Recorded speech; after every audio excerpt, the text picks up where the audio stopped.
Created live on Fireside. Welcome, everyone, to Where's the Beef? I'm your host, Wendicooper, and this is Tech versus Creative, Advertising, Marketing, Technology, and Culture.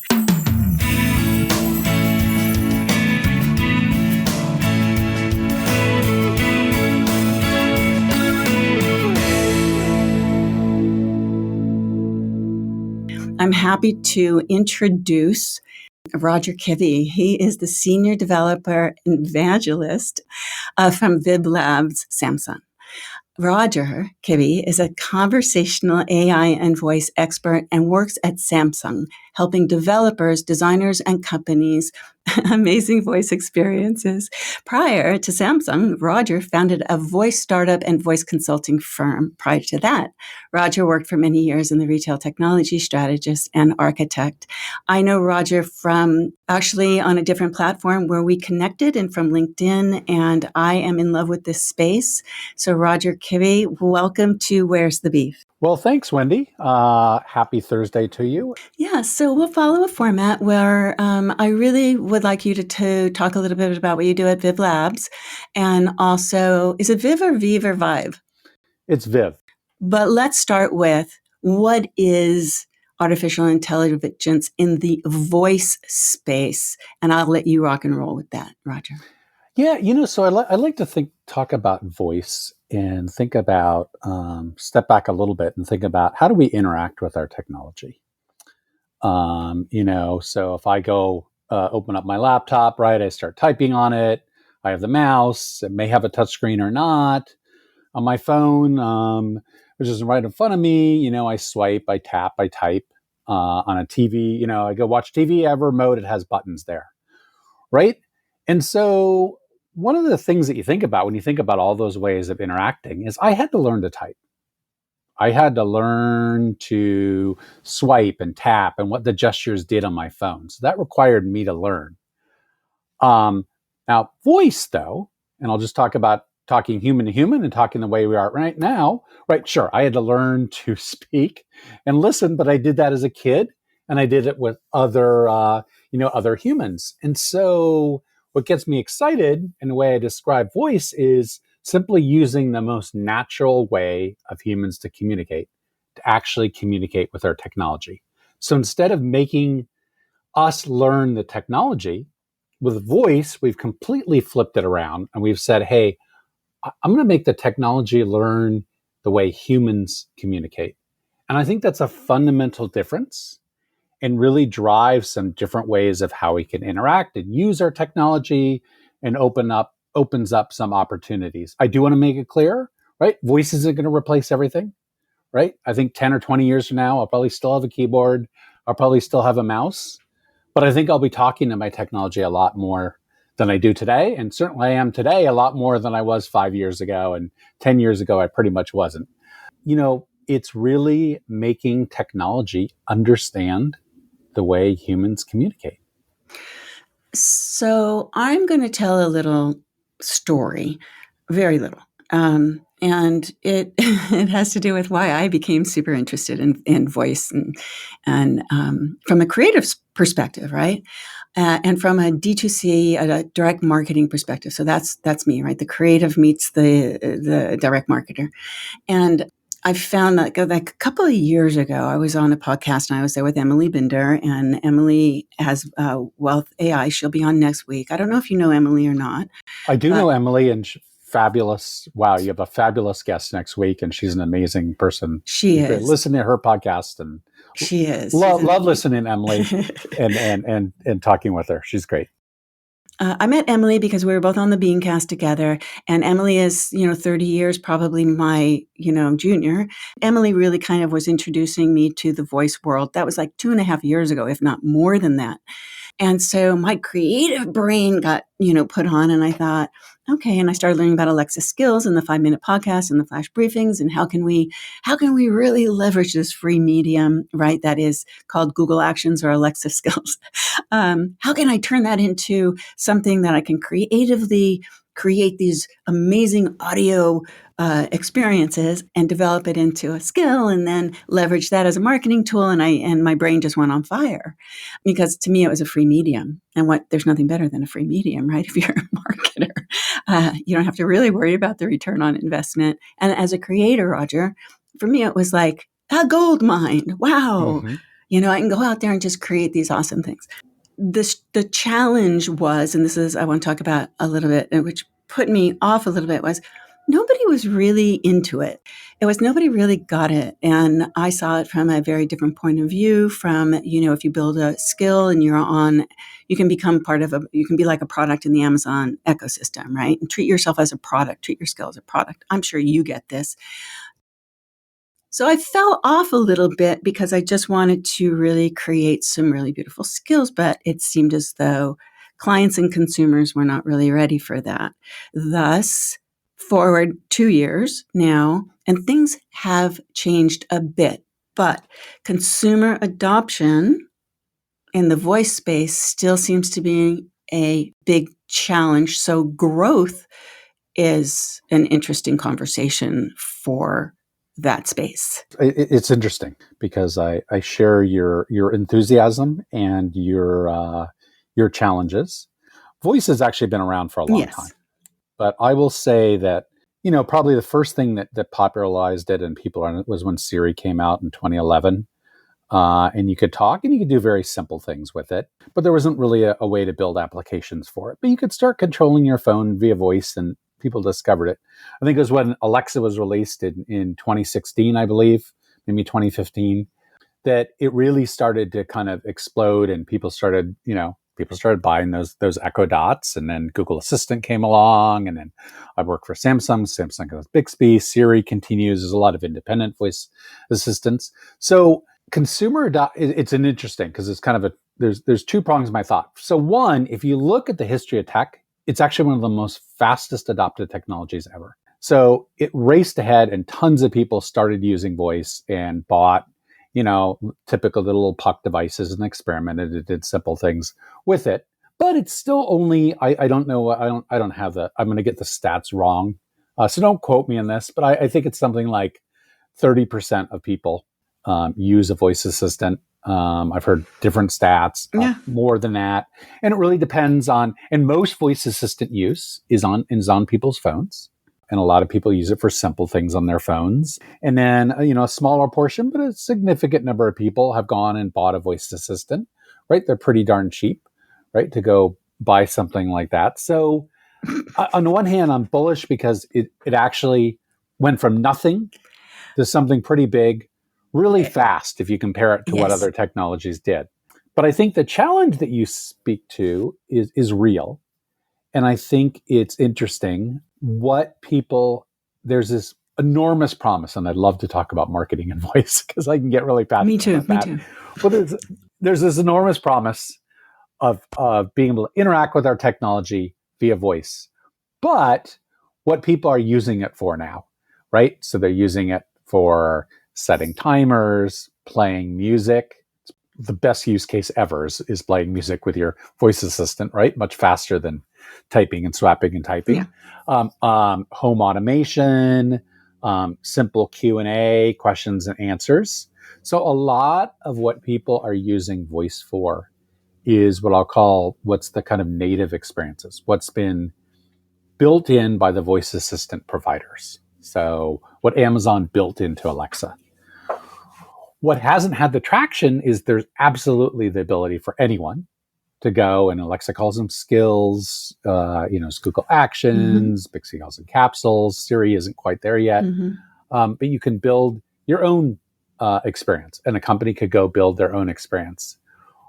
That has been kind of a slow uptake there. And I've been both surprised and understanding of that. And I say surprised because I think it's such, like you see it, it's such a wonderful opportunity. Here's another way to go and talk to your consumer, right? And go and have a conversation with them, and indeed have a two-way conversation with them, which is totally unique pretty much to marketing. On the other hand, I would say, I said I have this retail experience, retail technology, and I could speak more about retailers and other things. Companies who are not in the tech space tend to often be a little slow about adopting technology. I will actually tell you, I'll share back in 2010, 2011. I was actually in meetings. This sounds insane. I was in meetings where we were going, does mobile work or not? Right? Yeah, It's I was like I was in those meetings too. Right. People are like, well, the mobile, nobody's converting on it. They're not really Exactly. doing There's no that. use cases. There's no use case. What are we going to do with mobile? Is this really worth the investment that we put It's too into? small. I can't see my ad. Nobody's going to click on it. If it's got fat fingers, just like nobody Right. would use a credit card to buy anything over a telephone either, right? No, I mean, and now in 2021, that's an absurd statement. But that was 10 years ago when those conversations were going on. And I think it was the promise was there, but in a lot of ways, the wrong question was being asked. I just said, well, nobody's purchasing on it. Well, okay, that's only anybody who's been in marketing and retail. And there's a funnel, right? And the top of the funnel is that marketing and reach out and getting the consumer interested. To my mind, that's what mobile was doing, right? And eventually consumers got used to it and started, and now we buy with mobile all the time. I think voice is sitting at a similar state as mobile was in 2010.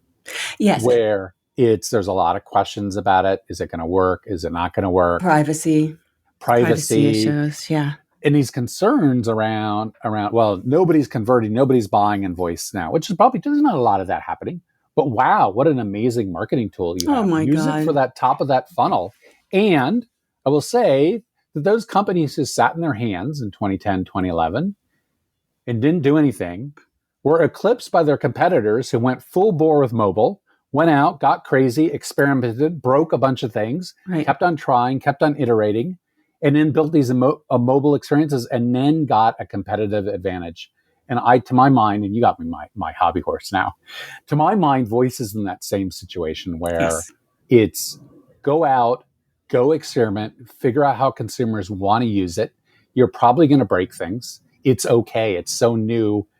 Things break now, right?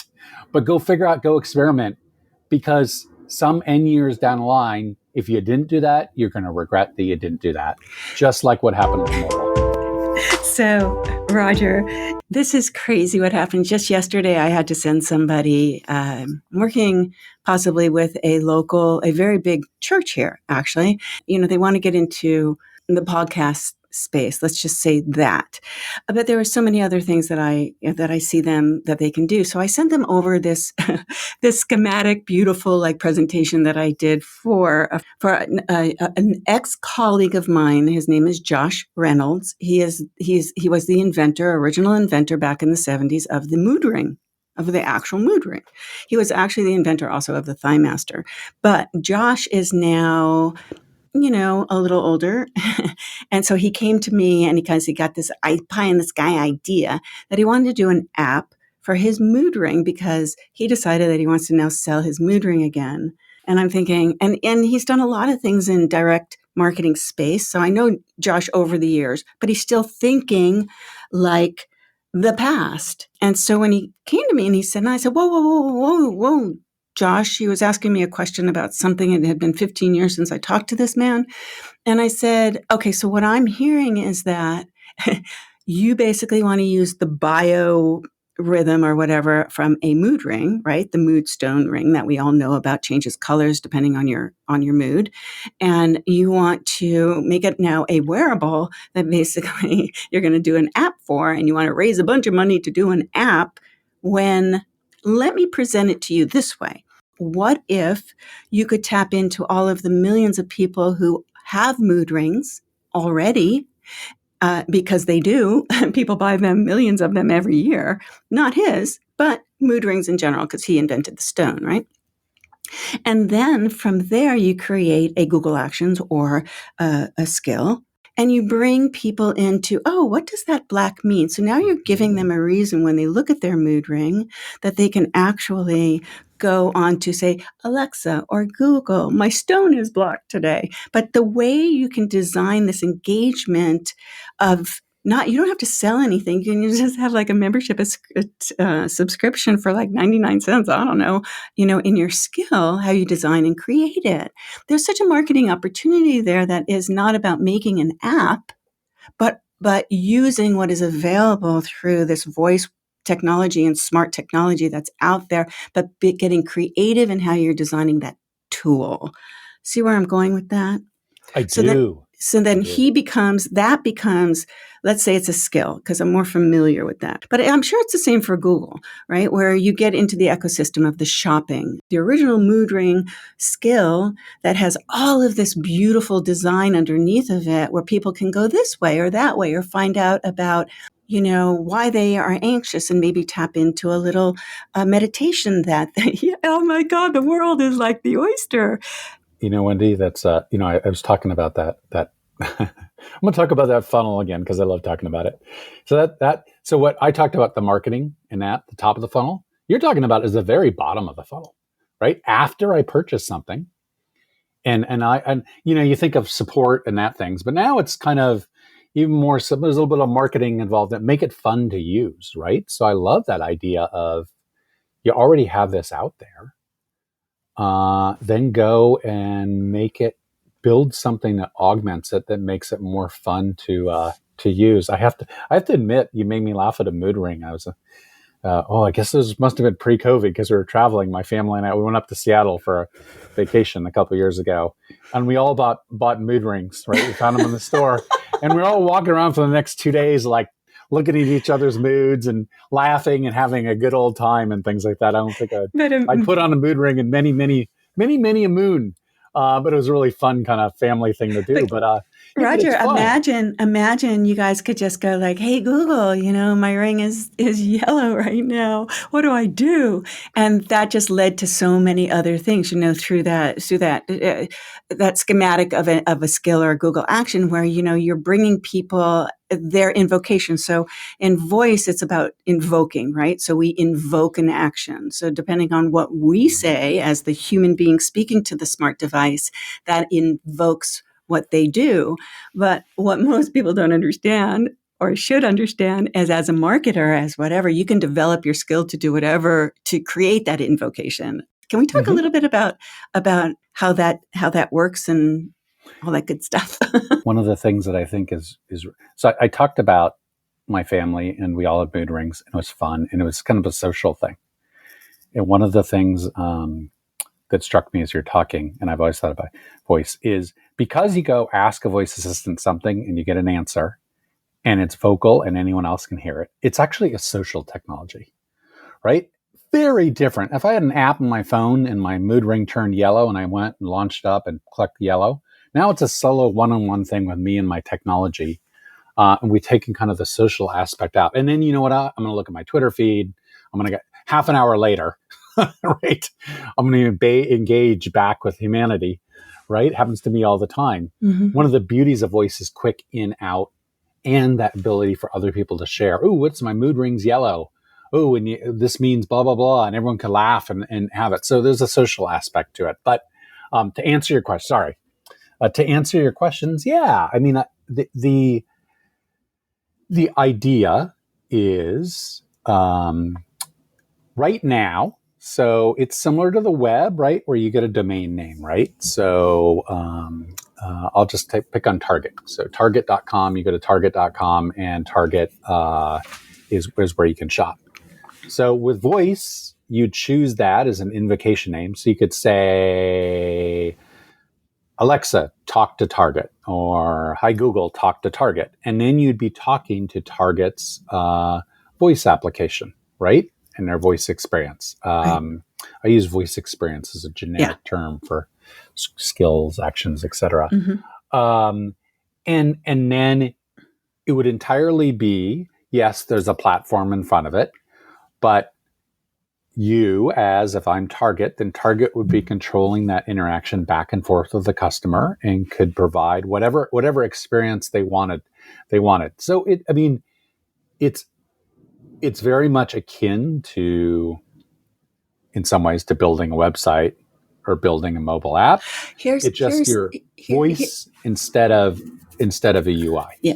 So Roger, can Sure. I hate to interrupt, but I'm going to, Sure. because I think because I come from conversation design, from inbound telemarketing and outbound scripting, those things for so many years. So imagine when you there's always IVR, everyone. So you get somebody on the other end of the phone, and you don't. It's either press 1 for this or whatever. Okay, so when you are able to have this conversation with something that has literally been designed to create an experience for you, as opposed to close an order or right, do something like that, and to bring you into this wonderful experience, it is up to, it's like this. If the customer says this, then this script basically says, go here. If they say yes, go here. If they say no, say this to them. If they do, so this was like this really mapped out conversation. They call it conversation design now in the tech world. I call it, scripting. But it's very similar, only you're creating that experience with an artificial person, or not, because you can also design with a real voice, correct, as your artificial voice. You can. So great way of describing it. Yeah, there's a script and you're deciding how you want to answer it and things. It's almost I wouldn't call it a screenplay, but somebody who wrote screenplays would probably be pretty good at building voice experiences, because they understand, how to take how to write things that are best spoken. I hear this a lot about the nuances of voice, how people have accents, or there's some type of dialect, or, and then the IVR. We went through this years ago where our dog would bark and, everything would go to hell because the dog barked and the IVR shut off or whatever, and you would lose this phone call. But there's so many challenges in order to actually make this experience 100% wonderful for everybody in the world. Yeah. It's difficult as heck. Yeah, it is. Well, I think one you get to that. So let's one is the understanding, right? So language is one. There's obviously many languages in the world, but two, there's a lot of dialects, right? And so the way, and not to get too much into the geeky techie stuff, right? But the way these are, what in AI, right? You train a model, right? Which you're letting it understand things, and so Right. understand by getting a ton, millions and millions and millions of utterances, right, of that, and letting it crunch on that so it understands. The problem is AI is only as good as the data it ingests, right? And there's a lot of, you can go into the ethics of AI, and we've seen this a lot, and there's a lot of examples right now where, I think most of them are more visual, right? Where, okay, this was only trained on white people and people of color. It doesn't work as well. We've seen lots of examples of that. But likewise, the dialects, right? Or slang, or et cetera. Like, there is just so many different ways. So one of the challenges is getting this huge corpus of sample data from people with different dialects and speak different ways. And there's a whole challenge there around that. And then the other thing that's really challenging around getting that input is, so think about you think of a web UI or a mobile UI. It's you look at it in a UI and it's pretty obvious what the next thing is to do. But I was just thinking about, if I want to ask, what's the weather, right? I could say, what's the weather? How hot is it today? Should I wear a jacket today? Is it going to be sunny today? What's the temperature? There's probably hundreds of more different ways. I'm really asking what's the weather in different ways and in using different words. That's really hard, actually, to understand that. Much harder. In a UI, right? It'd be very guided. With voice, because it's so open-ended, and because we as humans are so brilliant at understanding. And so patient. 1,000 different ways to and we make corrections, right? And we say, if I don't understand, you'd say, oh, clarify that. And there's all these things that help human to human communication. Now you're asking a machine to understand all that variation. And so, it is hard and it is challenging. But in the end, I mean, going back to the opportunity there, right, is if it does, well, then I've interacted with this technology in the most natural way. And it just seems magical because it understands me. Okay, so let's, because I do want to take some questions from the audience, but not just yet, because I think it's extremely important to talk about the depth of what's happening in healthcare, health tech. I know, Roger, my dad is 91. He is in a wheelchair, full mind, we think. Sometimes we question that. But his entire home is a smart home. And so for us as the family, he still lives alone in Orange County. We're just down the street. Well, my brothers are. But his entire home is a smart home. He uses his iPad. He uses his everything. He turns his TV on and off, his lights, everything he does with his voice. This is the magic of what is so beautiful about what is really happening in voice healthcare age. Let's talk a little bit about that. Yeah. We may. Yeah. Well, God, I am so bullish about voice for older adults. And I'll just share, I have an aunt who is in her late 80s and is legally blind. And I remember visiting her 2 or 3 years ago, and she uses Siri, and I was like, I didn't even know it could do half the stuff she was doing. She's like, I'm like, you should be an ad for Apple because of the way she really relies on it, right? Yeah. Being, she has some mobility issues, but also being legally blind, she really relies on voice. So it's really amazing when you see that. And it got me, I was like, wow, this is so cool. I'm so happy I'm working in this technology that's so enabling someone. And I hadn't, up close and personal see someone that's that enabled by voice technology. I know you have a podcast, right? You have your podcast that you do for the Bixby developer, correct? Yes, I do a podcast. And I was listening. I remember listening to Martin, who also has the Silver Project or Silver Project. Project Silver. Project Silver. And I remember hearing him a couple of years ago, and I was listening to the podcast just yesterday that you had with him.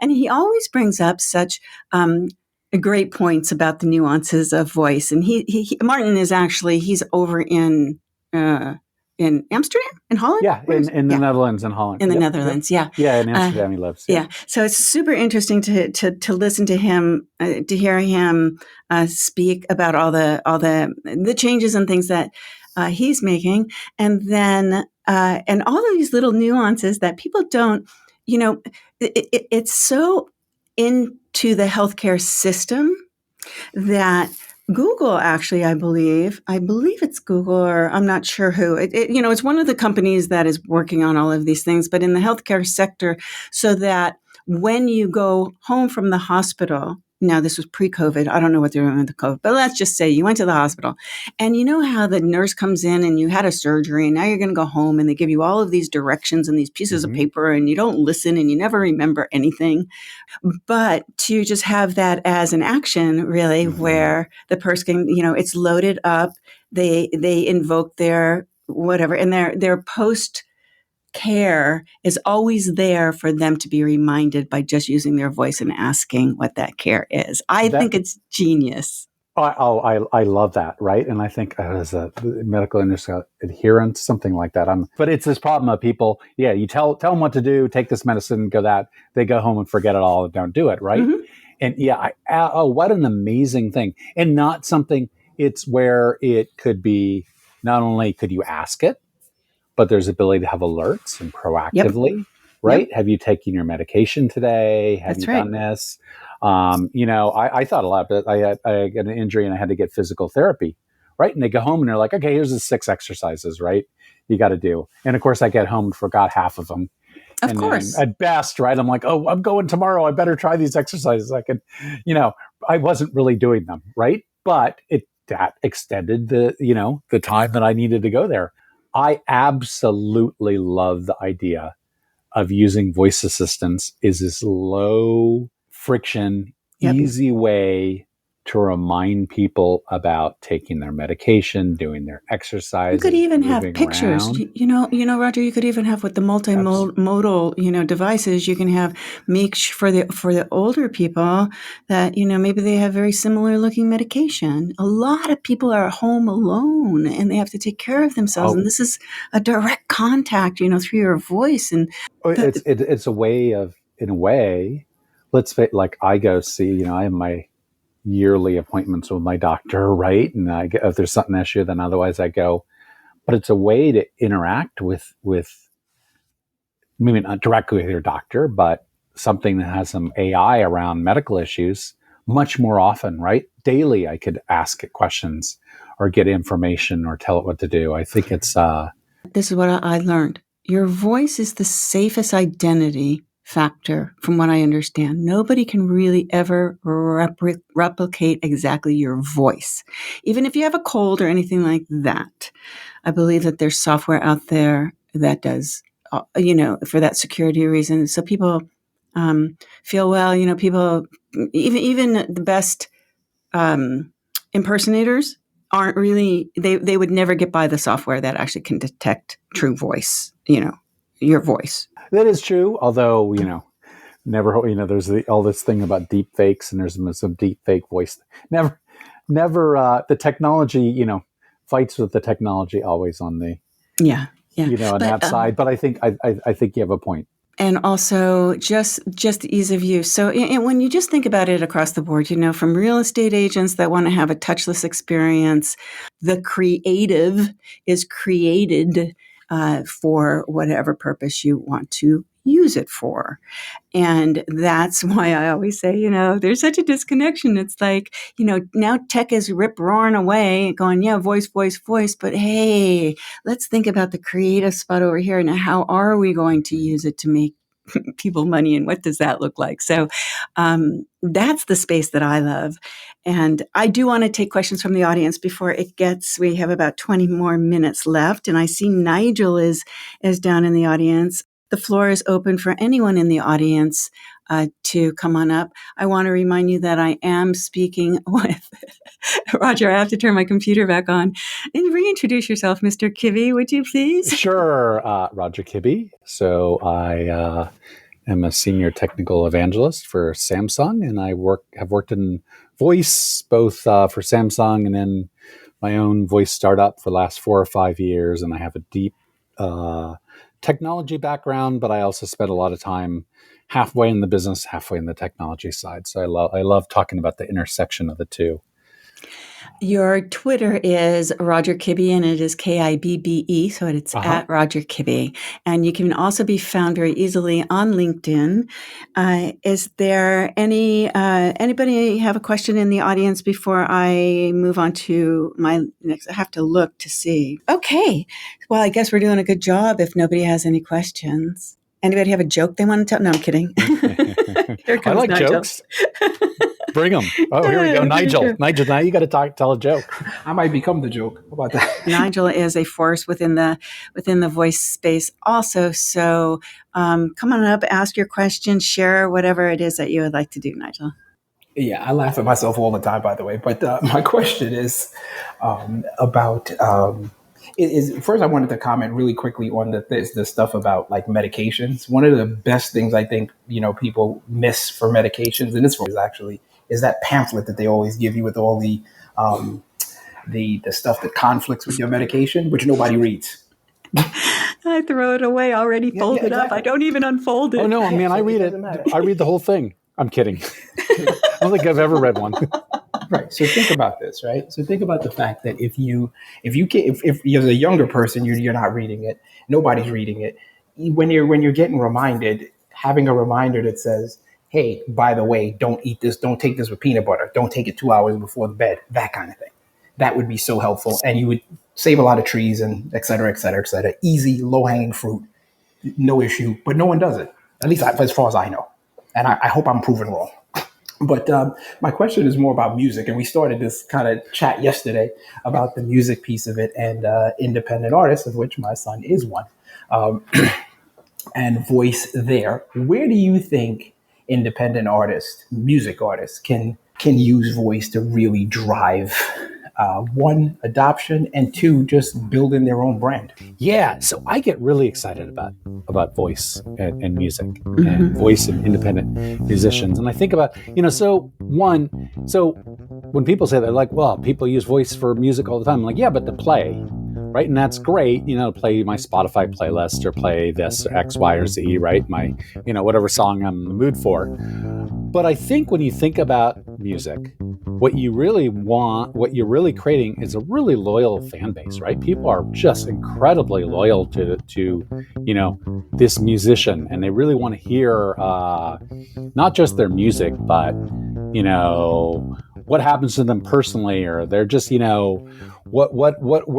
they are on the road. And so I think there's this amazing opportunity for voice assistants to become these, hey, talk to my favorite musician X, right? And that musician could share, some thoughts of the day or of the week, maybe a little clip from their latest studio recording, maybe some information about when they're going on tour or what's happening, right? It provides that really kind of personal engagement, right? Which is what people, you think about the fan clubs and that, there's a lot of desire with people to connect with musicians. Roger, what about what made me write this song, right? Sure. Let me tell you why I wrote this song, or what inspired me, to get inside of that musician also, right? The sky's the limit, by the way. You can create so much stuff, it's ridiculous as far as I'm concerned. Oh, yeah. No, just a way to engage with your fans. And then you're talking, Nigel, about your son and, up and coming and music. Wow. You're a brave person if you're going for it, because it's such a hard industry to break into, right? And yet so amazingly rewarding, even if you don't break into it, right? What an amazing thing it is to play music in front of a crowd. But what you want to do is build up your fan base and get people loyal and get people engaged and understanding. Well, how would you do that, right? If it's just they go buy your latest album or can go to your concert, that's fine. But how about all that engagement in between? And I think there's an amazing way where using voice, and the beauty of voice is now it can be the voice of the musician. Or like I said, a clip of a studio recording, or back to the voice. I love your idea, Wendy, of, let me explain what I was thinking about when I wrote this song, or here's the inspiration for this song. Wow. Art, to my mind, is so much more powerful when I understand what's happening with the artist. That's something when I took art history classes way back in college and things, and I took them for fun. I realized I was like, art that I never appreciated, I now really appreciate, because I understand, wow, that was really incredible what was happening. And the artist was going through, doing all these things and having these struggles, and they expressed that in their music or in their painting, etc. Man, to share that with your fans, what an amazing opportunity it is. So, Nigel, I was thinking, because, I have a son that's an artist, and but he's a painter. But I love so much sound design, and today we're calling it sonic branding or whatever, but it's always been the sound of the brand is always, or the service, product, service, whatever it is always so important. What comes to the surface for me intuitively to consider things and get really creative in your thinking of how one can create original music within the voice space that maybe becomes the music of Kaiser Permanente's meditation things or something like this. I'm just pulling it out of my you-know-what. But it doesn't always have to be that you're famous for having this music that is mainstream, but maybe you're well known for this beautiful music that you compose because you have a different reason, and it is then inserted throughout, skills or actions or private things. Something like that is kind of an idea also to think about, maybe. You know a lot. That's awesome. I love that. And some of the things that I was thinking about myself in terms of just, like what inspired a song, that sort of thing. I think that to the point of creating music through voice. I mean, it's being done right now. My son actually does this Instagram live thing where he just gets a beat and he has his audience actually give him suggestions, and he's written a couple of songs just off of that. And there's no reason you can't do that with voice. In fact, I think the video is actually a distraction, in my opinion. Exactly. I could be wrong here, but so I think there's so much opportunity, and thanks for sharing those things, Roger. And I love the fact that, Roger, that you have the marketing chops, right? Because a lot of times I butt up against the tech head. 90% of most startups fail, and the failure rate for those 90%, they attribute it a lot, 54% of it's to advertising marketing, because they're not really thinking about where their first dollar is coming in. Well, let's look at it from concept all the way to consumer, and then let's build it, as opposed to, oh, we got a lot of money, let's go get some office space and some fancy furniture, and not really start this conversation early enough to make it blossom and create this wonderful bridge and success rate. I think that can increase if only we all started to talk together and talk to one another and get really creative together. Absolutely. Yeah, no, I mean, who's your customer? What do they want, right? Who you can, right? I mean, I could go on about the tech industry, about trying to sell tech for tech's sake, and it doesn't matter, right? It's that's great, but in the end, it's us people who decide, I want to go use this, and this is great, and this is helpful, and that, and I need someone who can help explain to me that and get me engaged and excited, and that's the whole marketing side. And I'm a deep technologist, and I can get pretty geeky, but I love the marketing side, and I love, there's a little bit of marketer in me, and so I love talking with the marketers and that, because it gets me excited. It's like this, wow, that's so incredibly amazing! What a blue sky place where you can do so many amazing things, and then I start thinking, okay, well, how can I make some tech that would help you do that? So Chocolate Johnny wants to know, we call him Chocolate Johnny because he's a chocolatier, and he is in Australia. And how do we think he would use this voice technology as a chocolatier? He has a beautiful store, and he ships all over the world also, but he also has a retail store. What do you think, Roger? Great question. So I'm gonna half answer, because like I said, I don't think anyone's quite figured out what to use voice for. But I would say this, I am sure, Chocolate Johnny, that you go and you spend money on social media. You spend money, I don't know, you probably have a website. I don't know if you have an app yet, but you're going out and you're spending money on your website and social media, and you're marketing and getting people engaged. So the question is, if people engage with a voice assistant and ask about Chocolate Johnny, what I would say is go build something really simple. Right, so you established your presence there, and then I really so remember Wendy was talking about the mood ring and about making things kind of fun, like I buy it, it turns yellow, and doing that.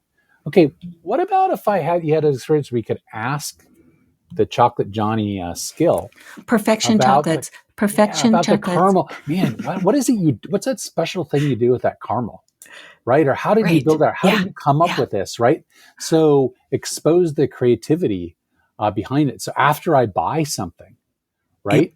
It's you don't want that to be the end of the conversation. You want it to be the start, right? Because you want me to buy more and more Chocolate Johnnies, right? So build something fun where people can interact and ask questions there. So I would see it as mostly get a presence, build a marketing tool, see what happens, and then try to think if there's something fun. People, while you're eating it, love to have Roger, fun. like when they're eating it, it's like it's. I get happy when I eat chocolate. So maybe you put a little story or something around it. I get even happier. I'll be like, oh, you got to check this chocolate out, and this is so cool because Chocolate Johnny is telling me about how they made this handmade chocolate. And I don't know. I'm not your marketer. I can't tell you what to say, but I get excited about that. When it comes to marketing food, I'm always about the visceral experience, right? Imagine like for a radio ad, right? You want to do an apple, so it's imagine biting into And then you have the sound effect of the apple, and it's squirting all over your nose and dripping down your chin, and that juicy, ripe red apple. So you're painting the picture, the theater of the mind, right? And you have to do that in the audio space. You can have multimodal, right? So you can have video or pictures when it comes to smart devices. But let's just say it's just the voice interaction, the audio only. The eating experience can be designed sonically to be so sexy, actually, right? And chocolate is really sexy. It is. Sorry, I'm getting into it. No, it's total. It is. And you could do some really cool, people remember sound is so important. There's a crazy study they did really briefly where they put people in front of different TVs at different, crazy high resolution versus kind of crappy resolution. And then they tried it with different speakers, and sound was everything. People didn't care if the picture didn't look that good. But man, when the sound was better, they really cared and they were really into it, right? I was listening to something that Steve Keller's Studio Resonate produced, and it was about different sounds. And one of the things that I remember distinctly was talking about how music impacts the way chocolate tastes. Absolutely. And that to me was fascinating, and just interesting facts about chocolate and how it pairs, just like with wine or anything like that. I think in a voice experience would be pretty amazing. I had interviewed Steve a couple of years ago, but I took the liberty of actually sound designing within the interview that I did with Steve. So as Steve and I talked, Steve goes, like when you're a child and you have childhood memories, and maybe it's a choo-choo train or something like that. So in the background, I put, for me, it's the sound of a train whistle. I grew up in West Virginia in a coal mining town, and you'd hear the trains early in the morning. And so that takes me right back there. Or a song that, that marks that first romance, or maybe a breakup, or, some other significant part in our lives. Not to take the glory away from my friend Roger Kibbe. Oh, no. I love that. No, that's great. And thanks. Yeah. I had and I was talking to Jenna Isham, and we were talking about the Coke sounds. Coke. Yeah. In the commercials, there's an opening sound where you open the Coke. That is iconic. And as soon as you hear that, you want a Coke. It's just amazing. I have to distinguish the two different things. One is sound design and one is sonic branding. So we have Netflix, whatever the Netflix sound is, right? The NBC Peacock, and then sound design. Sound design is when we go in and we compose that music to the brand and find out what is the brand voice, and we add all of that sound design, that viscerally creates that message. We have to talk about sonic branding and strategies as opposed to sound design strategies. In the post-production world, they're two very good clarification. Things. Yeah, it's both very important. Very important, yes, exactly. And both kind of, they're siblings in a way, but they're also very different. Yes.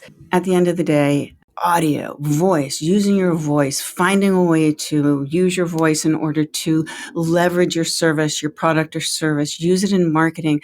Here's a key takeaway also, and I'm sure Roger has a few, but here's one that most people don't know. Can't you just have the app on your phone and you can use it that way? Can't you do that also with Google and just use that without having the smart devices in your home, Roger? Do you know? Yeah. So you don't need a smart device to use it. So everything that if you buy one of the little pucks, right? So particularly with Google, right? So it's on the phone, right? So everything that the puck can do, the phone can do. You also can download the Alexa app and hit the mic and interface with it. So you don't need one of those devices to start playing the voice. It's absolutely, and I think I said earlier, most voice usage is actually on the phone. Now, a lot of it is call and text. And, I always say that's kind of the gateway to people using voice more and more. It's good when people interact with their devices via voice because they get more comfortable talking to their technology. Technology gets comfortable listening to them. Vice versa. It's a two-way street. Right? Yeah. We talked about all the challenges, right? And how's the industry going to get better? Well, that could be a whole podcast discussion in and of itself. But I mean, more and more usage will do that. And more, I'll say diversity users is going to help. And I could go back and say the companies need to hire much more diverse in their hiring. But that, once again, is a whole discussion in and of itself. Yeah, we have that discussion off this app. I know that Nigel's kind of part of that discussion. Also, I have one thing that I just want to land the show with is that, and I said this to you in an email, is that I believe that, everything grows with consumer adoption. And as soon as we as consumers start to adopt something on a regular basis, then that's when growth happens, scale happens, right? Like last night, I was watching network television, I was watching OTT television, I was looking for ads. I just wanted to see a commercial that was really going to tell me about how voice or Alexa or Google Actions or anything on how I use my voice in order to connect with technology and the things around me. And you never see a commercial. So I do think, Roger, that until we start to brand and build the awareness of how voice is so integral into everything that we're doing for our future through advertising and marketing in order to create that consumer adoption and get scale, we're going to struggle in the voice space. So, yep, I agree. I also think, the corollary to that is,